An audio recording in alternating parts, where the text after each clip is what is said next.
Anybody here?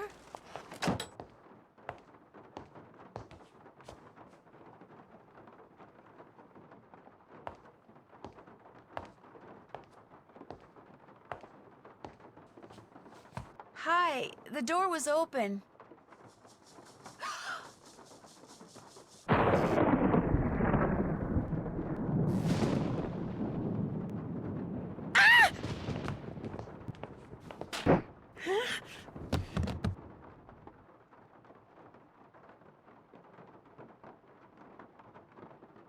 Here, drink this. What is it? Something that'll make you feel better. Drink it. Just a couple sips. No thank you. Don't make her drink any of your weirdo concoctions. Then I really will have to take her to the emergency room. You just go back to your phone call and leave us be. Don't pay him any mind. Where am I? You're at Henry Bolet's house, dear, in the library. He and I carried you in here after I found you unconscious in the foyer. Why is it so dark in here? The electricity went out. Lightning must have struck a transformer somewhere. What happened? Can you remember? Well, the front door was open, so I walked in, and then I saw this... Well, I saw a skeleton. And then he saw me. And then the light started flickering, and he threw something at me that exploded. Well, the smoke must have made me pass out. You saw a skeleton? I'm sure it was just someone, wearing a costume or something. I'm Nancy Drew, by the way. I came to see Henry. So we surmised. I'm Renee Amand. I'm Bruno Bolet's housekeeper. That is, I was. This skeleton that attacked you, perhaps we should call the police. No emergency room, no police. Things are complicated enough as it is. Henry's feeling a mite overwhelmed. Well, you are looking much better, so I'm gonna get back to my plant potting. You need anything? I'll be outside in the garden. I should call them and keep them on hold for 5 hours and see how they like it.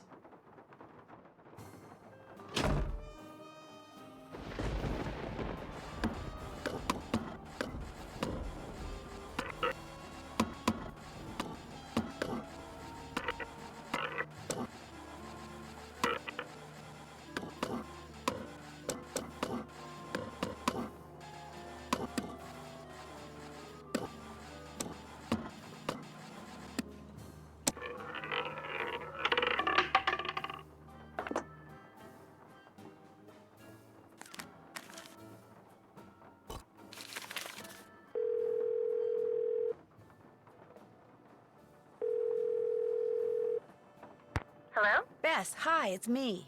Hey, Nance. I just got back from shopping, which I am happy to report is fantastic here. So, what's going on with you? A lot. A lot is in a whole bunch of fun stuff? Let me start by telling you what happened when I arrived at Henry's house. I walked up to the front door and discovered it was open, so I walked in. You were knocked out by a skeleton wearing a red ascot? Someone dressed as a skeleton wearing a red ascot. You think it was a burglar? I'm not sure. I caught him or her sneaking around this scale model of a cemetery, and later I found a tracing of something right by it. So if I could just figure out what it's a tracing of, and what, if anything, it has to do with that model cemetery, I might be able to figure out who Skeleton Man is. I know that tone of voice. You're not leaving there until you've done just that, are you? Oh, I also found some kind of receipt in the fireplace that may or may not be a clue. What's it a receipt for? That's what I need to find out. See, it's half burned up. All I can read is the receipt number and the name of the place it's from. Zeke's. Zeke's? You gotta be kidding me. Why? What do you mean? I mean, I'm sitting here on our balcony in the French Quarter looking down at a place across the street called Zeke's. That's great. So go over there and ask whoever's behind the counter what receipt number 21-3872 is for. No way. Beth. I'm not good at that sneaking around stuff, Nancy. I get nervous, my tongue gets all knotted up, my palms sweat, to say nothing of my armpits. Beth, receipt number 21-3872. Just go in and ask what it's for. No big deal. Maybe not for you. Beth, you can do it. This is not gonna end well. I just know it. Okay, I'll call you as soon as it's over. I'll be waiting.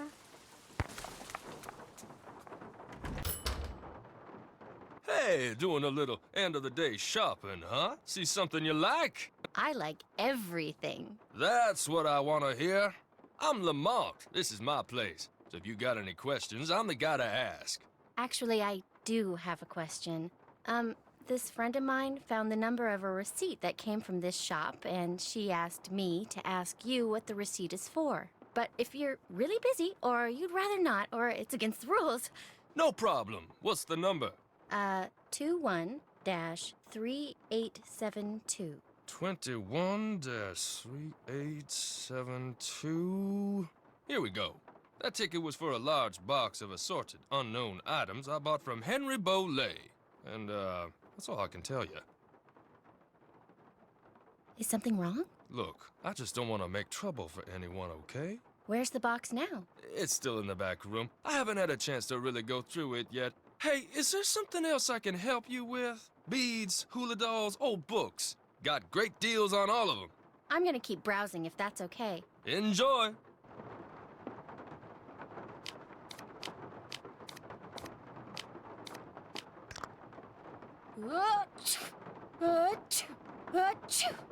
This might come in handy.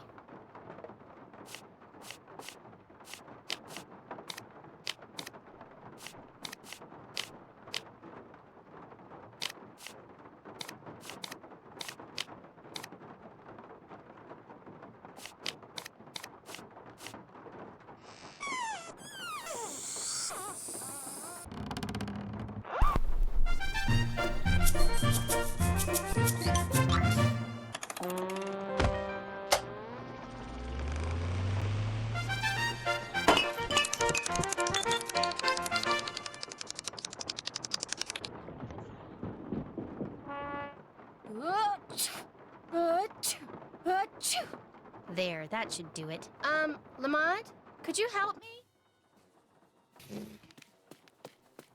Sure, what do you need? I can't quite reach that bottle up there. Could you get it for me? Sure.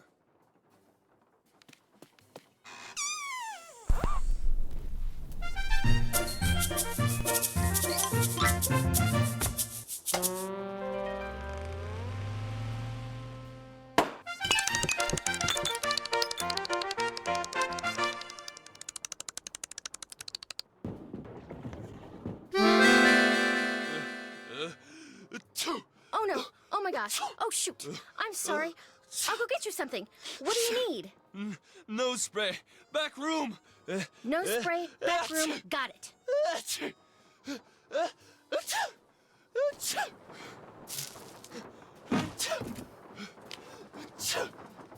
Cute dog.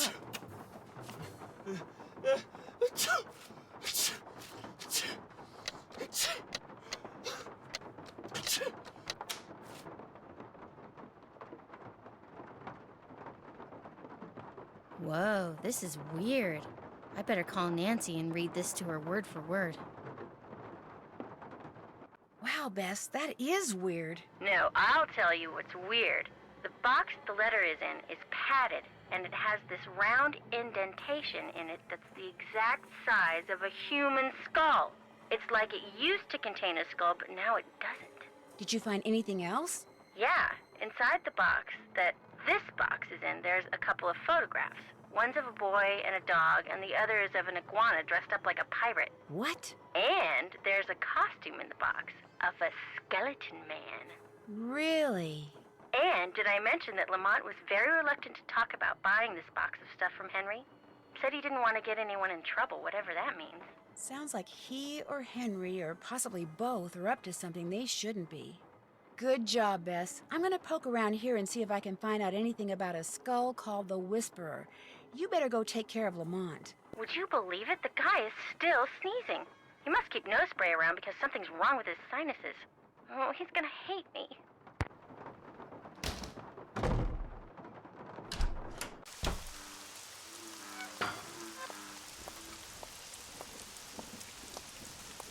To figure out if there's anything camouflaged in that design, I'm gonna need some paper. Nancy, welcome to my little lantern-lit corner of the world. It's a little wet out here. I don't mind. No one should mind the rain. Without it, the end of the world would come much too soon. Did you and Henry have a nice chat? I haven't really talked to him yet. Henry's a very morose, very negative young man. Very cunning, too. In fact, I'm fairly certain that he's been selling off Dr. Bolay's belongings on the sly. Won't all of Dr. Bolay's belongings go to Henry anyway? Absolutely not. According to Dr. Bolay's will, Henry is to get 30% of the estate. Dr. Bolay's physician, Gilbert Buford, gets 30%. Our Lady of Route 57 School of Dentistry and Cosmetology gets 30%. And I am to receive 10%. Do you by any chance have some plain paper that I could use? I most certainly do. But it's up in my room, and I'm afraid I cannot retrieve it for you until I'm finished here. You get the sudden urge to draw a picture? Something like that. I know, I'll help you. That way you'll get done faster. Gracious, you are the picture of impatience, aren't you? Well, I appreciate the offer. But here, why don't you just take this instead? It's an extra key to my room. The paper's in a drawer in my nightstand. Just go on up and help yourself. But make sure you lock the door when you leave, you hear? You I trust. But Henry, him I do not. I really appreciate this. And long as you're going up there, my appetite could use a little placating, so I would be much obliged if you would bring me a candy bar from my nightstand. And take one for yourself while you're at it. One more thing.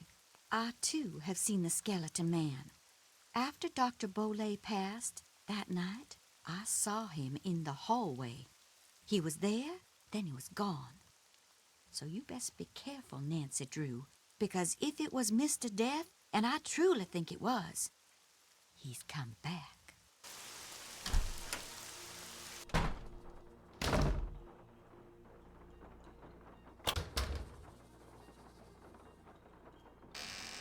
One for Renee. Yum.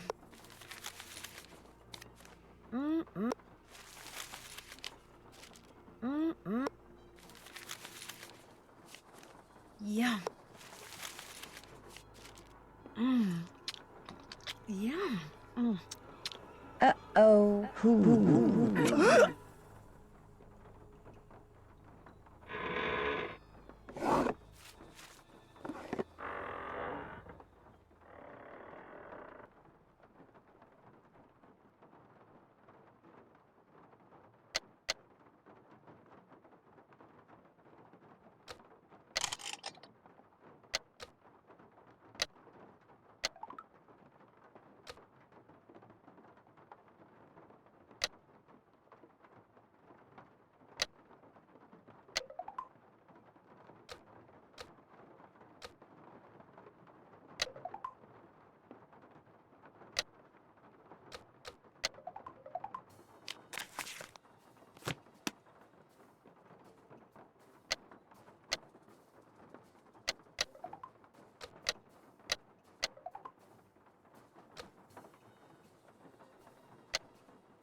What was that? That was Uncle Bruno's pet iguana, Iggy. He's always in here stealing paper. He must be using it to build a nest or something. Look, I had all those books arranged so they fit perfectly in that box. Put them back in, okay? I don't have time. I just want to look through this one book. Go right ahead, after you put all those other books back.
be the painting that goes in that empty frame.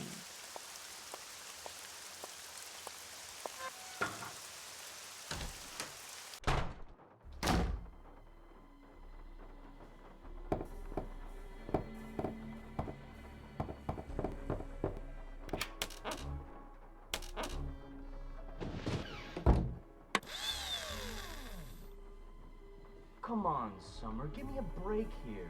You never said anything about that. Well, how was I supposed to know? I mean, what am I, telepathic? No, come on, don't get upset. Look, I'll see what I can do, okay? What do you mean, something else? You gotta be kidding me, Summer. I don't have that kind of money. No, I meant, I don't have it now, but I will, soon, okay? Bye. Oh, man.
This must be where I'm supposed to put all the glass eyes I've found. Let's see how we're doing.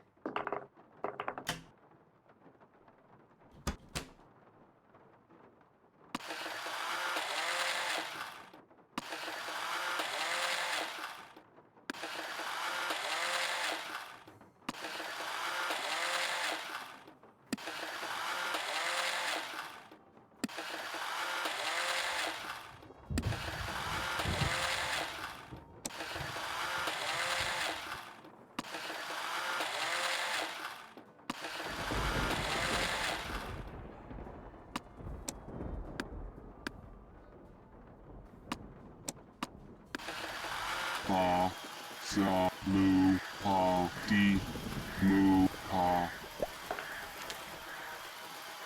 That looks like the right name.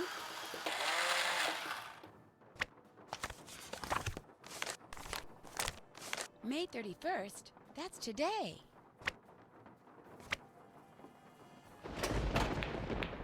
Gotcha!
librarian's tale. Something Bruno Bollet wrote in that Tired Eyes book mentioned the librarian's eye.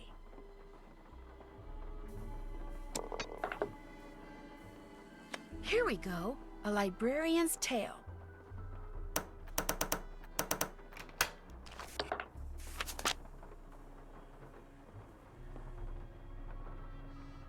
So, Nancy, you finally decided to talk to me. You seem so busy. I've been reluctant to bother you. Great Uncle Bruno named me executor of his estate, which means I have to make sure all his bills are paid and debts taken care of so his assets can be distributed. Unfortunately, he couldn't have cared less about little things like keeping records or balancing checkbooks. Dealing with his creditors and their lawyers has been an absolute nightmare. He made you his executor?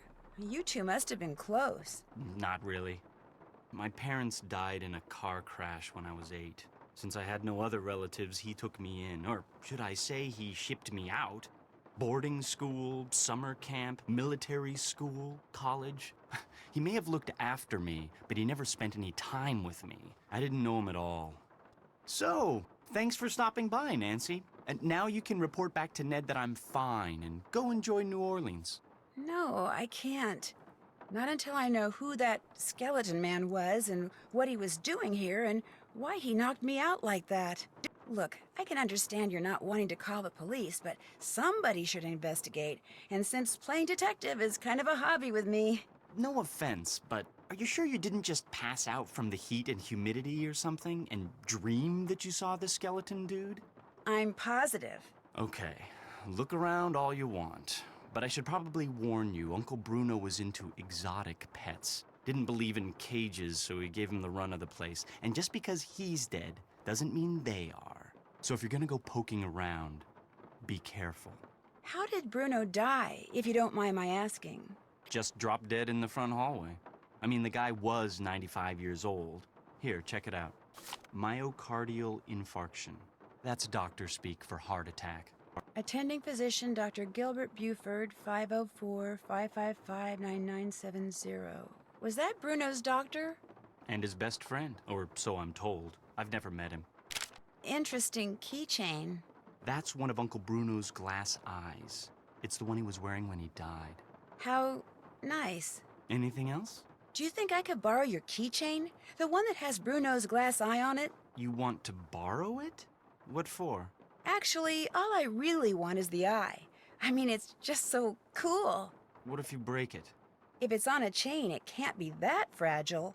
I don't think I want to take that chance. Sorry.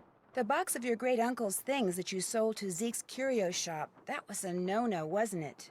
What box of things? I don't know what you're talking about. I found a half-burned receipt from Zeke's in the fireplace and did some investigating. Well, somebody screwed up somewhere because I haven't sold anything to anybody. Why would I sell one lousy box of stuff when I'm about to inherit a whole house full of stuff? Get real. You sold it because you needed some quick cash in order to keep Summer happy, didn't you? How do you know about her? Playing detective is actually a lot more than a hobby with me. I could make a lot of trouble for you, Henry, but if you come clean, tell me about Summer. She's this girl I'm in love with. I think she loves me back, but she's so unpredictable it drives me nuts. How is she unpredictable? I never know what's gonna make her happy. Like, just before I left, I took practically every bit of cash I had and bought her a bunch of CDs. You know, to keep her occupied while I was gone, right? Well, soon as I get here, she calls and says her sound system just went bluey, and I had to buy her a new one, because what good were the CDs I bought her if she couldn't play them? So then you threw a bunch of Bruno's things into a box and sold it to that curio shop. Yeah. I wired her the money, but then she called and said she also needed new headphones. Next call, it was new speakers, and now she expects me to buy her a flat-screen TV. When I try to talk to her about always wanting more like that, she gets really mad. But I'm afraid if I don't give her what she wants, I'm afraid she'll dump me. And I couldn't take that. I mean, she's the only girlfriend I've ever had. Ever will have, probably. Look, you don't need to go telling Renee or any of those lawyers about selling that stuff, right?